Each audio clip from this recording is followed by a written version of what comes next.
Okay, right now we are here at Tintin Paredes Road, city of Manila, inside the Binondo. You will witness the historical marker, the akto ng pagkakaibigang Pilipino, or in English, the Filipino-Chinese Friendship Art.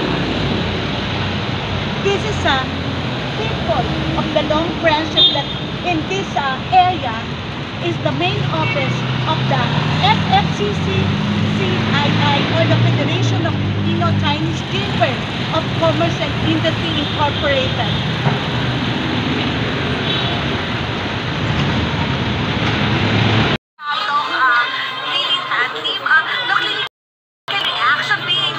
The Rose Among the Thorns for the Sick Award. You're the only woman that we really see being women important. You're very low-key for your achievement and success, for being the humanitarian queen. It's unexpected.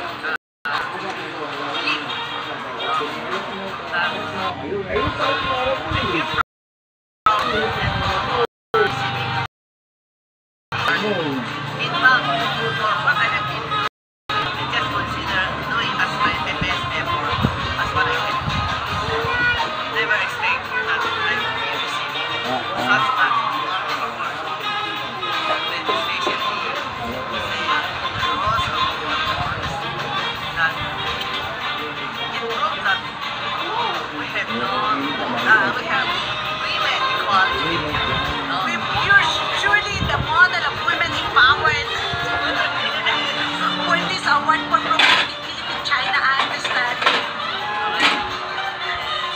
Thank you so much, Doc Lily, Pat team, and again, Nation.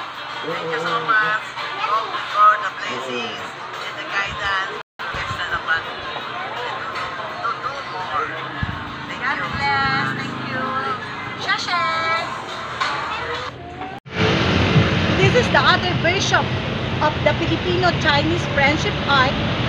This art built by the Filipino-Chinese Businessman Association Incorporated. This is MJ Albina Balaguer here in the city of Manila, Binondo.